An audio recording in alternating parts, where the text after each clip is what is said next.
Have you ever heard this metallic clicking when you turn the steering wheel?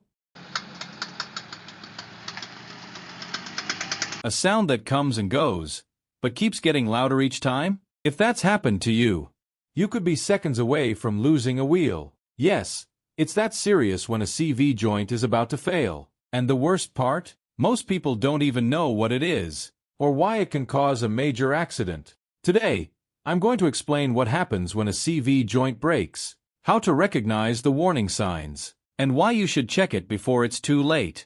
Let's start with the basics. The CV joint is part of the drive shaft. Its job is to let the wheel turn, move up and down with the suspension, and still receive power from the engine, whether the car is going straight or turning a corner. You can think of it like a very precise hinge, a hinge that connects the engine to the wheels and moves hundreds of times per second. And like any hinge, if it dries out or gets contaminated, it starts to fail. The clearest and easiest warning sign is this one. That clicking sound when you turn the steering wheel all the way. For example, when entering a parking spot or making a slow turn. Each click is a signal of internal wear. The metal inside the joint is hitting against itself, which means the protective grease is either gone or contaminated. A lot of people mistake this sound for a suspension issue. But suspension parts don't make rhythmic metallic clicks like that. And once you hear it, the damage is already well underway. Without grease, the metal runs dry. And in just days or weeks, the joint can crack. But the next symptom is even easier to miss.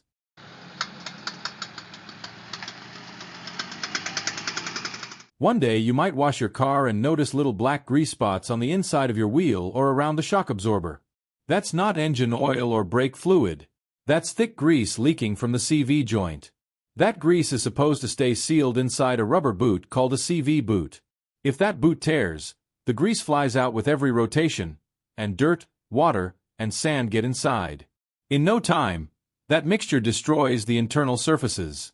It's like a knee losing its cartilage. At first it just makes noise. Then every movement becomes pain. Checking the CV boot is simple.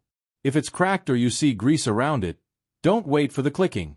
It needs to be fixed immediately. Now this one confuses a lot of people. Vibration when accelerating. If the car vibrates only when you accelerate, especially between 60 and 90 kilometers per hour, and the vibration disappears when you let off the gas, there's a high chance the inner CV joint is worn. That joint is the one that sends power directly to the wheel. If it has play or uneven wear, the rotation becomes unstable, and that vibration travels through the entire car. Keep driving like that, and the vibration can break the entire axle. And when that happens, there's no drive, no traction, and in extreme cases, the wheel can come off.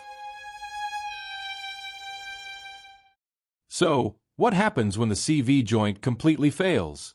When it breaks, the axle disconnects. The engine keeps spinning, but the wheel no longer receives power. In a front-wheel drive car, that means the car just stops moving. Best case scenario, you end up stuck in the middle of the road. Worst case, the axle flails loose, hits the chassis or brakes, and the wheel shifts out of position. Not only is it dangerous, it's expensive. Replacing just the CV boot early might cost very little. But if the joint breaks, a replacement can cost $200 to $400. And if the axle or bearing gets damaged, double that. All because of a click you ignored.